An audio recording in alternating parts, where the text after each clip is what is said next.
We had customers coming to us because we have relationships. They know us, they trust us, but with problems that they hadn't really encountered before. And we're able to leverage really our relationships and our knowledge of logistics and technology to come up with some creative ways to solve these problems. Without supplies, there's no surgery. Without products, there's no patient care. Welcome to Power Supply, the healthcare supply chain podcast focused on helping you navigate the intricacies of logistics, purchasing, contracting, and supplier relationships. Each episode, we speak with healthcare executives, supply chain leaders, and innovative entrepreneurs from across the country as they share their stories, experience, and expertise on the industry we love. From the loading dock to strategic sourcing, from buyers to the C-suite, and across the enterprise, we tackle the real-life issues impacting the healthcare supply chain. Whether you're tuning in for conversation or inspiration, we're glad you're here. You're just in time to hear it from the source and stock up on insight. So sit back and plug into Power Supply.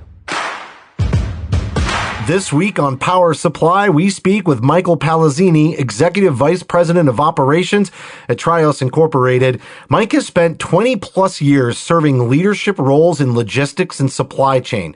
Prior to joining Trios, Mike built and operated successful logistics networks for international customers, including DHL and Dunkin' brands. He also served in a leadership capacity at Predicata, a supply chain data and analytics company.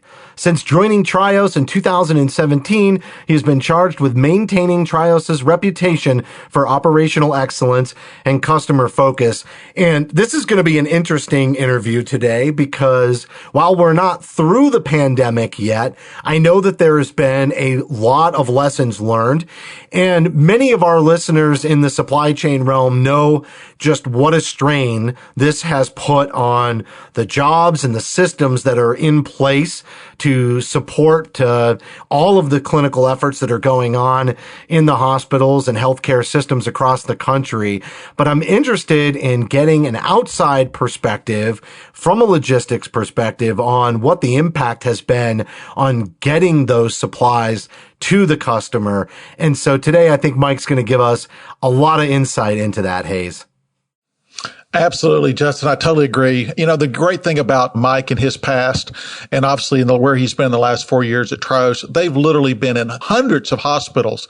And so they've seen what the lack of supply, with the increase in demand of all these products and the need that these healthcare workers needed, they saw it. They were there. They were helping. They were in meetings with these systems. And so I'm excited about what Mike has to bring to us. And so excited to hear what he has to say today. Yeah, collaboration, I think, has been everything over the last year. And so this is going to be a great interview. Stay tuned. We're going to be right back with Michael Palazzini, Executive Vice President of Operations at Trios.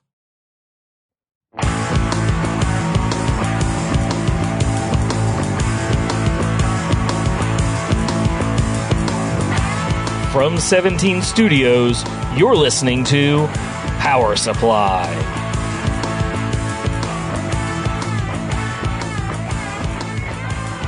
Joining us now is Michael Palazzini, Executive Vice President of Operations for Trios Incorporated. And Mike, really excited to talk to you today, especially around logistics during a pandemic, because I think my favorite word from 2020, and now that we're into 2021, is pivot. And I'm sure that that is a word that you've heard spoken many times, and I'm sure you've helped your customers pivot, and I'm sure you've done a lot of pivoting yourself. So very excited to have you on and talk about that today. Thanks for having me. I'm excited to be here. So, Mike, why don't we start? We always have kind of an official bio that we read as we set up our interviews, but I'd like to hear a little bit more about your experiences and maybe what makes you passionate about logistics. Yeah, I started in logistics just about out of college, so I've been doing it almost all of my career, really. To be honest, I felt like logistics outside of healthcare to some degree was pretty mature industry. And I was passionate about it. I did it as a career, but to be honest with you, about 15 years ago when I got into healthcare, it really re-energized me because unfortunately I'm older than I'd like to admit, but when I was introduced to healthcare, the supply chain and logistics within healthcare was really different than your typical sort of manufacturing environment. And it put an entire fresh take on my whole outlook and the way that what I had learned throughout the first half of my career, a lot of that could be brought to bear in healthcare for the first time and in different ways. So to be honest, the combination of logistics within healthcare is what's really exciting. And then as you mentioned at the beginning with Pivot and with the pandemic, it's really been interesting this past year plus. I've seen a lot of organizations, as you talk about logistics and outside of healthcare, I've seen hospitals and hospital systems start to hire from other industries for that reason, to bring in lessons learned. Have you seen that pretty much across the country as well? Yeah, absolutely. And probably when I started, again, I mentioned maybe 15 years ago, there were maybe a handful of us at the time. And over this period, it's kind of continual that there are more people coming in from outside, from other industry. And I think that trend has continued and will continue. And I think it's actually honestly been beneficial to the industry. Well, Mike, thanks so much for being here again. We're excited to have you here. Obviously, Trios has a national footprint. Everybody essentially in healthcare knows Trios. But with that being said, that means you were in hundreds of hospitals throughout the entire pandemic. Can you give us an understanding of what that was like? Kind of what was a daily occurrence for you guys trying to help your hospital clients during that time? Yeah, thanks for the question. I mean, obviously, the onset of the COVID pandemic was so quick, in a sense. There was a lot of finger pointing and second guessing after the fact politically, right? But in real terms on the ground for our clients, I don't think that as an industry we really knew what we were getting into. And I don't know that we were obviously as well prepared as we would like to be, right? So you think about, Justin mentioned the term pivot. The pace of change and the speed that this kind of came upon everybody, I don't know that it's the best term, but it's almost like the Wild West. Everybody having to kind of just adapt on the fly and figure things out in real time and do things that they've not had to do before. I mean, I can't remember the last time there was really a lot of drama around getting masks. I mean, it's a simple disposable mask, right? So in a lot of ways, the industry was kind of turned on its head for caregivers, for frontline people, and the supply chain and the logistics impact felt it as well. Mike, I think it's my turn to ask a question because you talked about the Wild Wild West, and I'm from Idaho, so I think we were kind of last to adopt a lot of things going on with this, but we're definitely on board. Your logistics piece of what you know and the clients that you support, I keep thinking about the transportation and the inventory in the warehouses and the backlog. We don't have enough inventory. Now we have mass amounts of inventory. How did that affect the backlog of getting it to the warehouses? And are the warehouses full? Is the trucking industry full? Are the container? I mean, I talk through that perspective a little bit too. We can talk through that in pieces. Sure. Because everything you just named has been impacted. It started dramatically with change in demand. Yeah. So you think about something like a mask. Those were typically made for people in the healthcare profession. Now suddenly every human being on earth wants to or is sort of required to wear a mask. Yep. So starting with demand, manufacturing is not prepared to produce at that rate. So now sourcing is dramatically affected. Yep. You've got hospitals not only having to compete with each other for supply, but even compete with other industries that typically weren't even consumers. And so the strain on the sourcing, and we can talk about that, for just the sourcing demand change, because we kind of had a lot of experience around that. But again, going beyond sourcing, then it became to the point you made about okay, now we found somebody somewhere that can hopefully get us the product we need. How are we going to get it? And there's a couple of pieces of that. There's maybe you have companies, health systems here in the United States that have never bought directly from an overseas manufacturer. Yeah. You're not set up to import. They're not set up to move ocean containers or air freight. Normally they got it from a warehouse within an hour of their location. And that's the only place they ever got it from. Their DC. Now they're trying to source it from overseas. So they don't know, how to move it from that point and even technically what's involved in doing so. And further on, right, the carriers, there's a shortage of containers, shortage of capacity within the supply chain from a logistics standpoint. So trucks, drivers, capacity issues. So everything you just kind of laid out there, it's really profoundly impacted at every stage. And frankly, we're still far from figuring all that out, honestly. We've got customers flying in masks from China as we speak. Yeah. That's not a long-term efficient way to do that. But if you're talking about months and months of backlog on ocean containers, we're not close to seeing that be fixed tomorrow. Mike, that's a great point because I never even really thought about that, but obviously less trucks on the road or the capacity issues just in terms of transportation, not just in the supply factor. That's a really good point because there's some behind the scenes stuff that, having worked as a nurse myself for a good majority of my career, would never even have thought of that until I started getting involved in my local ARM chapter and hearing those types of conversations. And I'm assuming that when that all hit, it took some real creative strategies to get around that. And one of them obviously is going direct, but as you mentioned, that's not a long-term solution. So can you talk about maybe some short-term strategies that were successful and some short-term strategies that weren't? And then maybe we can talk about how those could adapt to successful long-term strategies. Well, so really good points there. I guess the first thing I'd address is, as you mentioned, we had customers coming to us because we have relationships. They know us, they trust us, but with problems that they hadn't really encountered before.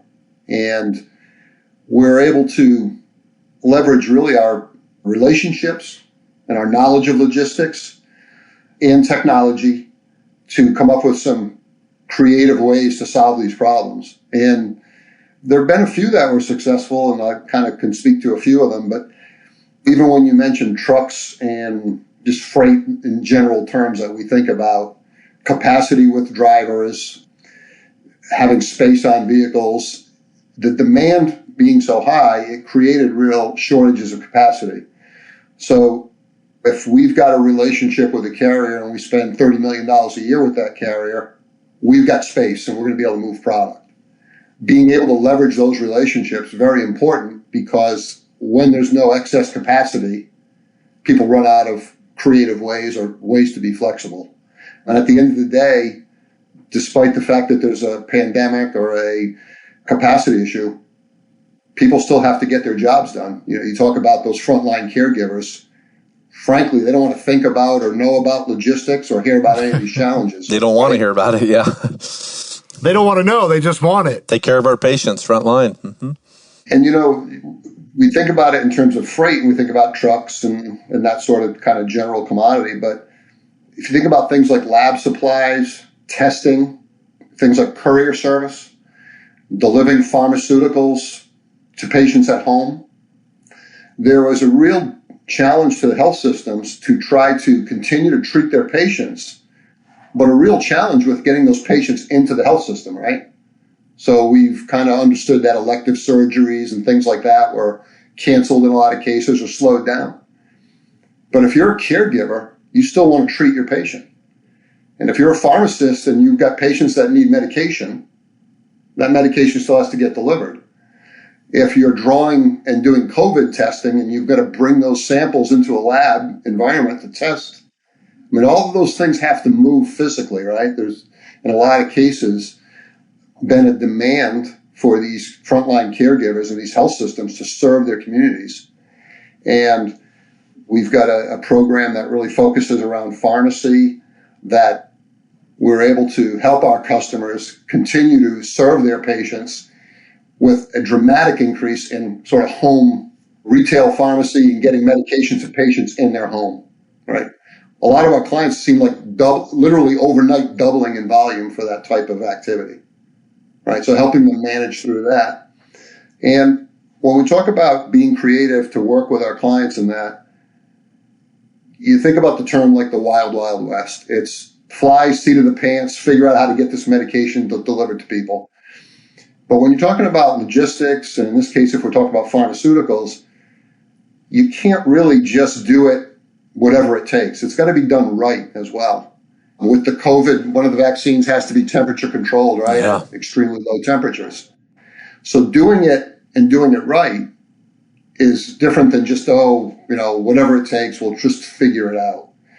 And so there have been a number of ways that we've been able to help our clients adapt to all of these changes extremely quickly and really leverage, again, our people, our knowledge, and technology so that not only are we adapting to do it, but do it quickly and do it the right way.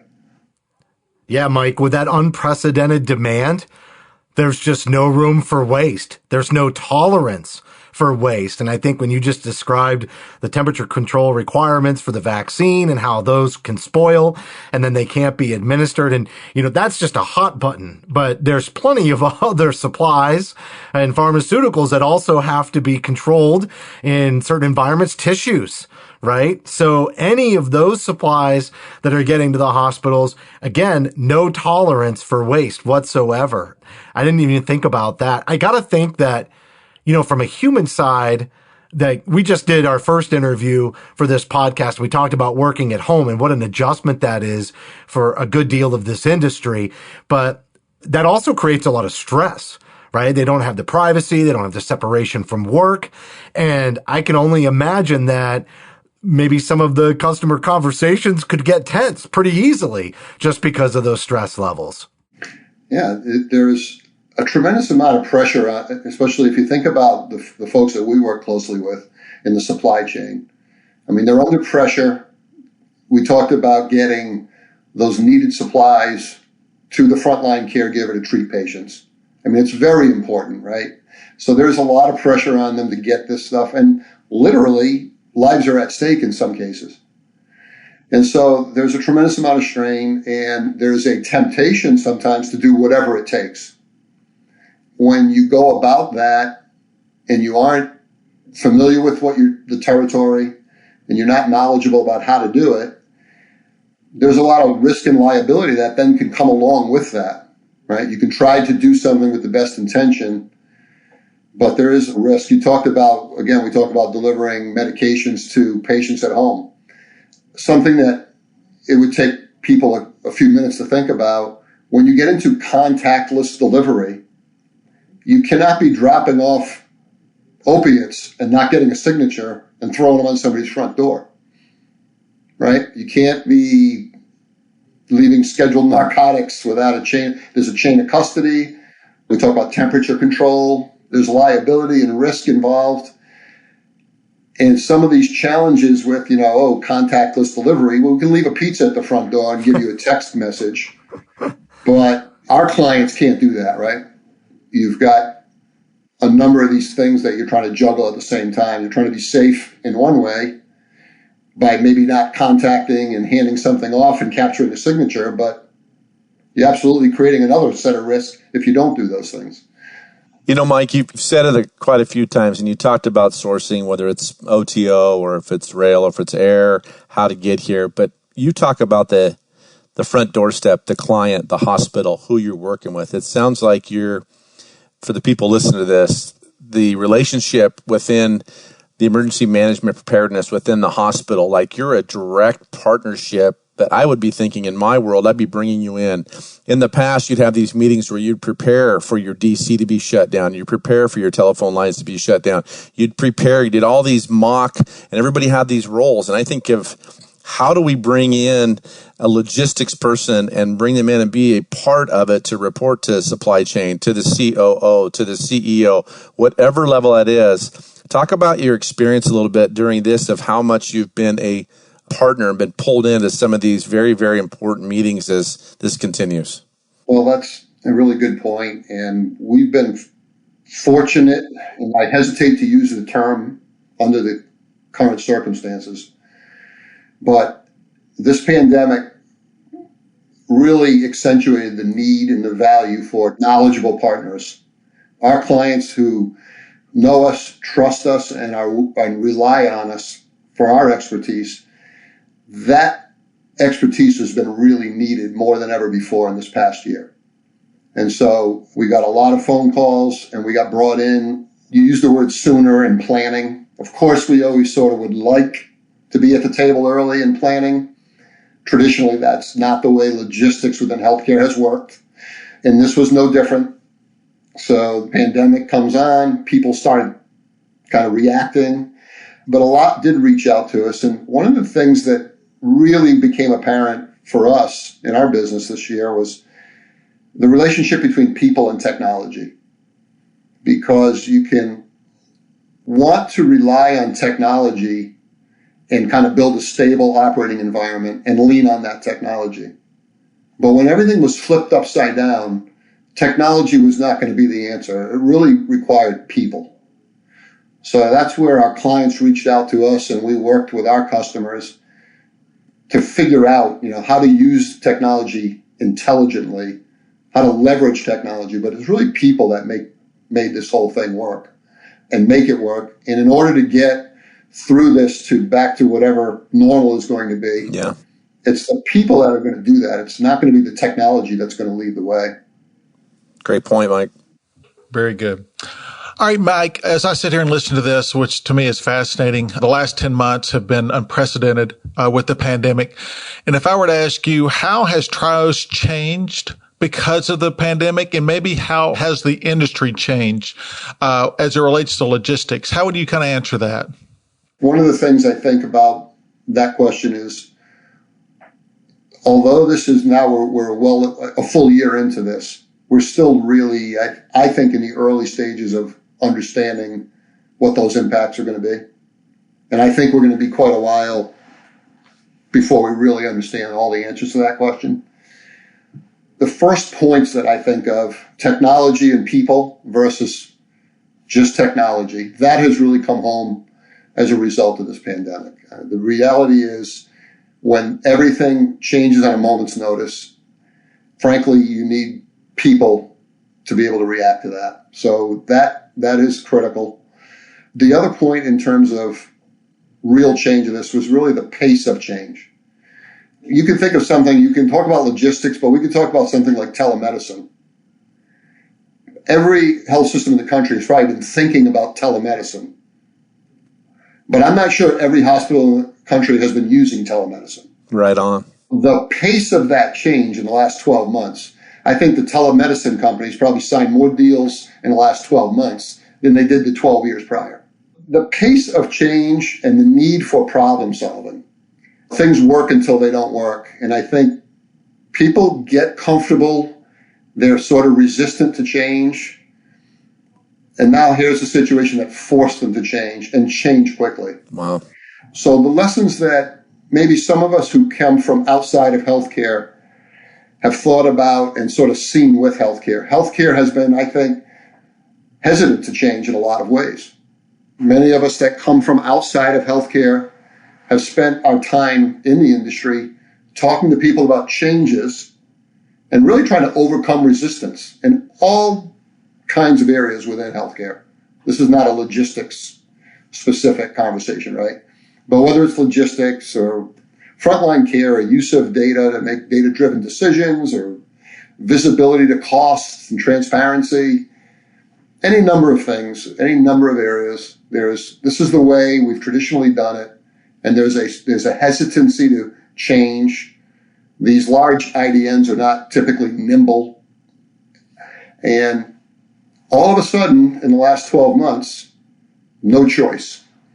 And what I wonder is, and I've talked to several people about this, is will these changes and lessons be learned, and will these changes adopt? So for an example, I can kind of boil it down to something like sourcing masks. everybody will talk about, oh, we've got to get the supply chain back in the United States. We can't have everything coming from China. Well, everybody's right now, they're paying $5 for 40-cent masks. When things return to whatever normal is, how long are we going to pay $5 for a mask versus start sourcing them back from China, from a handful of large manufacturers? And so when you talk about really making change, it'll be interesting to see, and I don't think we'll know for a little while yet. Will we kind of go, oh yeah, that was crazy, but we're back to what the old normal was? Or will some of these changes really take place? And I'm not sure. I've seen articles on things like telemedicine questioning whether or not they're going to continue to pay for it. Well, I'll tell you this, Mike, I sure hope that we adopt some long-lasting changes. I do a number of these podcasts, and I recently interviewed a system-wide VP of Periop, and what their comments at the end of their interview was, it was kind of ominous. They said, how do we know this isn't the dry run? As horrible as this virus is, there are far more deadly viruses out there. They just don't spread with the same level of ease as this one. And so if this is the dry run, back to what you just said, Mike, if we don't learn those lessons, it reminds me of that old saying, fool me once, shame on you. Fool me twice, shame on me. I really do hope that we will adopt those changes because it's so critical. And that's where the other thing that you said about the problem solving and that being a people thing, like the technology can always help us, but it takes the people to make those changes long lasting. It takes the people to drive initiatives like, let's say all of a sudden everybody relaxes, we get the vaccine out, life returns to it. It'll never return to normal, but it returns to a state of maybe a little less tenuous, right? And when we get to that, will we continue to do the kinds of things that you're describing? Maybe we won't still want to pay $5 a mask, but maybe we'll meet somewhere in the middle so that we can be a little more self-sufficient with the supplies and know that we'll have extra on hand should another pandemic come around in the next 5-10 years. So, you guys are all healthcare backgrounds or healthcare professionals, and I'll ask you this. Traditionally, and I don't sell rubber gloves. That's not what Trios does. We will move them, but we don't sell them. But traditionally, I think a lot of our customers are dealing with the reps of those lines, right? And they're talking about pennies and single points in margin, right? The glove business is a traditional high-spend commodity kind of a market with a real squeeze. And now I'm sure people are paying whatever price they have to pay to get gloves because there's a glove shortage. But if you start talking about onshore producing gloves, having a reliable supply, what are people willing to pay and for how long? Right now you have that all hands on deck mentality. You have the federal government pumping money in to support the economic need. But I don't know. And to be honest with you, I don't know that we as a country, I don't know. Again, that's why I said when the question was asked, I'm not sure we know what the big impacts are of this. I think we're going to be feeling them for a while. Well, Mike, certainly something to think about. And I want to thank you for coming on this episode. We haven't launched the Power Supply podcast yet. And so we appreciate your faith coming on and giving us your insights. And, it's going to be interviews like this to get that word out, to get people thinking about that. Hopefully we'll have more conversations like this and we can have you back again in the future. Maybe we could take a look back on this interview and answer some of those questions with, a retrospective hindsight is 2020 kind of viewpoint. Hey, Mike, I was just going to tell you, I'm never going to forget this podcast because as you were talking, Idaho just moved into stage 3. So they moved into stage 3, just got the announcement on my phone. We're back to stage 3 because the reductions of the cases are better in Idaho right now. So I'll never forget our conversation because now I have an affiliation with it too. So great job, Mike. Thank you for your time. It was great. Yeah. I thank you for having me and would love to come back.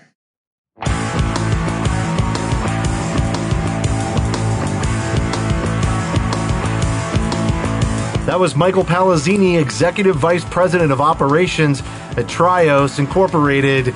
And Gary, a couple of things really stood out in this interview, but number one for me was really what we talked about at the very end, which it is so important to recognize how important the people are in adapting, critical thinking, problem solving to really survive the kinds of challenges that have presented themselves.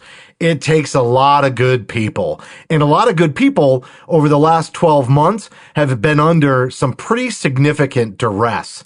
And so I like that he was honest too. Like, we haven't figured out all the answers. We don't know everything, but we do know what the new lessons are. And we know that we have to adapt to them moving forward. No, exactly, Justin. I think Mike hit it well. You know, you talked about in the very beginning about pivot, which is another P to add on to what we just talked about, the people. And really, we're forced to change. For the first time, there was this change management, the opportunity to look at logistics. What do we have to do? Well, now with the current situation, forced to change is what we have to do. It is, scratch the new norm. It is change. We are moving forward in that direction. And I think he handled it well when he talked about logistics, and what they do is getting truly involved and embedded with the people at the ground level. Obviously, they're sourcing product from afar, but when it really comes down to it with the front line, taking care of our patients and our healthcare professionals, they need a seat at the table, and building that true partnership to pivot and be part of that problem solving, I think, was key. Yeah, and it's really interesting, too, about managing how you can't just drop the pizza off at the door. Exactly. And what a challenge that is. A lot of times it's a robbing Peter to pay Paul. And that's where that critical thinking comes in, is really around risk management, because we know we're taking risks. Every day we're taking risks, and we have to be able to figure out how to manage that risk the best. So great episode. Thanks to Mike for coming on. That's going to do it for this week's show. But as a reminder, you can support Power Supply by subscribing on iTunes, Stitcher, Google Podcasts, and Spotify. We'd certainly appreciate a rating and a review, because your feedback is important to the show. And on behalf of Gary, Hayes, and myself, thank you for listening to this week's episode of Power Supply.